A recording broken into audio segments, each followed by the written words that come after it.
guys, so I'm going to read my final statement that I read in court, and then after that, I'm going to go over a few things. I'd like to share how the not guilty verdict of Talent has affected my life. Every time we had court or had to write a statement, we had to relive those last harsh days we had with my grandpa Heino. My grandpa was my second dad. He meant the world to my family and I. My grandpa was an all-around amazing man, a true definition of a gentleman. Before this assault happened, he was out and about, driving to town to pick up dinner or to go to the doctor's. My grandpa loved going four-wheeling and camping. He was very active before he was assaulted. Seeing my grandpa after the assault scared me. It broke me to see him go from sharing memories to not knowing anyone or anything. I had to watch my grandpa suffer and cry. I had to watch my grandpa slowly die right in front of me, and there wasn't anything that I could do to prevent that. I lost more than a grandpa. I lost my second dad. I lost a best friend, and I lost my hero. I will never get him back, and all I have are memories. My children are the ones missing out on making memories with him. My baby will never get the chance to experience the love my grandpa would give to each of us. It's not fair he was taking from us. It's not fair that we have to replay him dying right in front of us to relive the pain and hurt we got from watching him die in the hospital bed. It's not fair that the justice system has failed us. I hope no one has to go through the pain and heartache that we are going through. The pain of having my grandpa dying to relive over and over again. The not guilty verdict let our family down. A professional doctor, a medical examiner, said over and over and over again, the cause of death is from the assault, not from his health. Anytime there was a change in the case, Talent would make sure to come to my work to present himself. I felt he came in to show me, look, I killed your grandpa and I'm still free. He would always approach me and I would go the other way to get away from him. We wasn't notified until more than 24 hours later that Talent was released on a medical furlough. He just walked out of the hospital instead of returning to jail. If he was really sick, he would have stayed in the hospital. While he was out wandering the streets, Talent was discussing the case to anyone that would listen. When I tried to find out why or how this happened, no one would take the responsibility for this. With this verdict is showing people in Carbon County it is okay to assault an elderly person, and that it will be their age and health that caused their death, not from the assault, especially when a professional medical examiner said that my grandpa's death was caused by the assault, not his health. A medical examiner is a professional for knowing what or how death is caused. Was a very unprofessional attorney to keep bringing up that my grandpa wet himself. That was out of my grandpa's control, especially since he was kicked in the groin.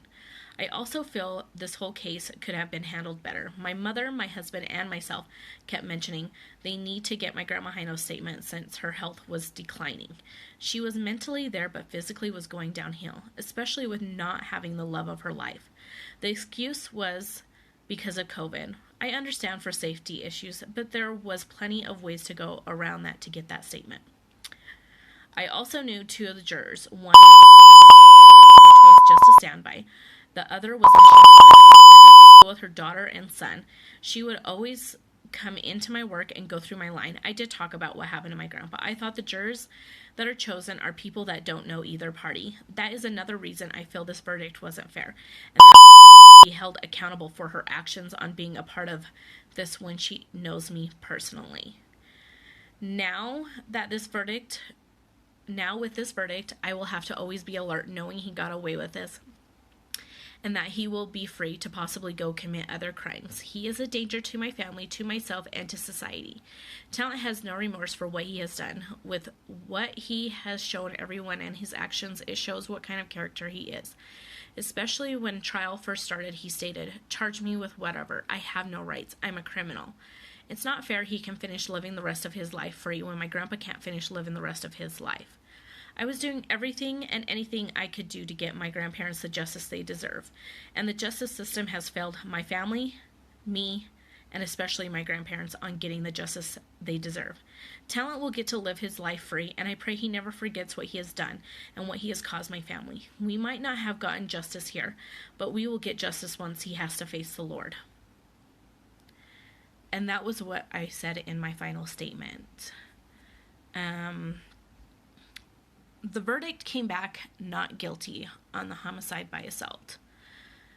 It really shocked us because the medical examiner, a professional doctor, said over and over and over on the stand that the cause of death is from the assault, not his health.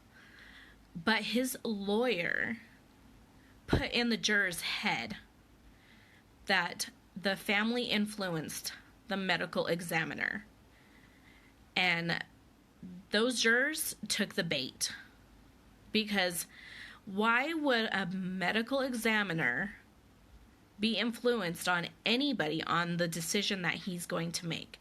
That will jeopardize his whole life, his whole career. Like, why would he want to jeopardize that? Ruin his whole life that he worked so hard to become this professional doctor, this amazing doctor that will know what caused death. Like, that just sounds so stupid for him to put that into people's head, to think the family influenced the doctor. We never met the doctor. We don't know who the doctor is.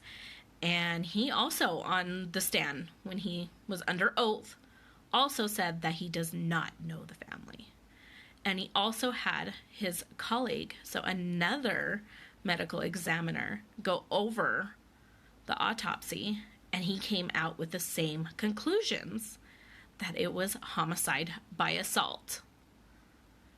So you had two medical examiners come out with the same results, saying the cause of death is from the assault, not his health. And his lawyer was twisting words, doing whatever, lying, saying, oh, but his health was bad. If you knew how bad his health was, would you change your decision on the death certificate?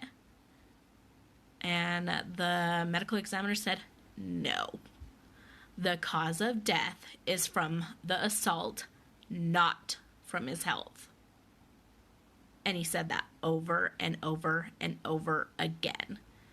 So my grandpa's death certificate will always say homicide by assault. I just want to let you guys all know that there really is no justice in this world.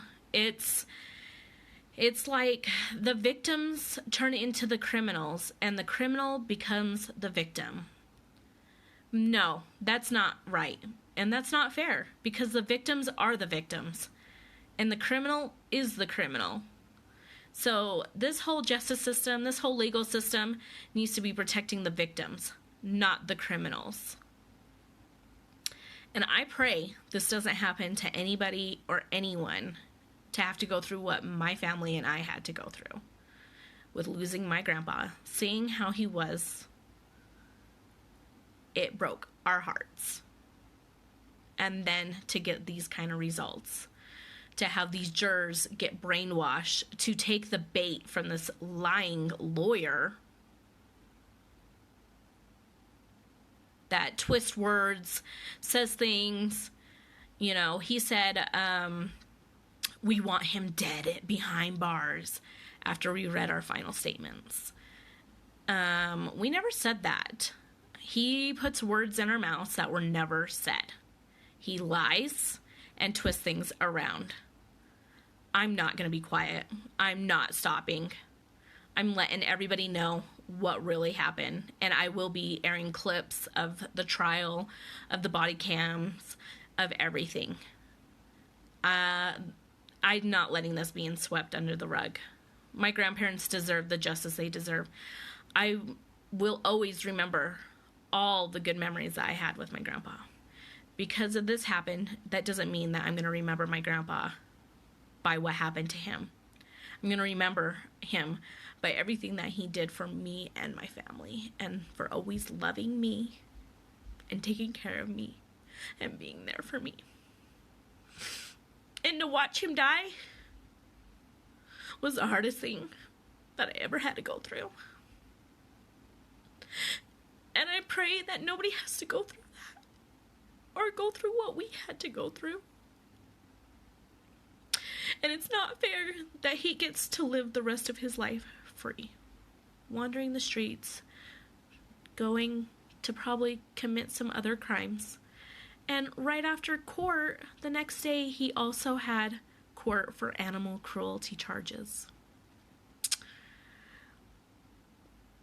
Why on earth are they letting this type of person be free and to keep allowing them to go commit other crimes, to go hurt other people, to go and hurt animals? What is going on? I don't know what's going on in our justice system, and it's not fair.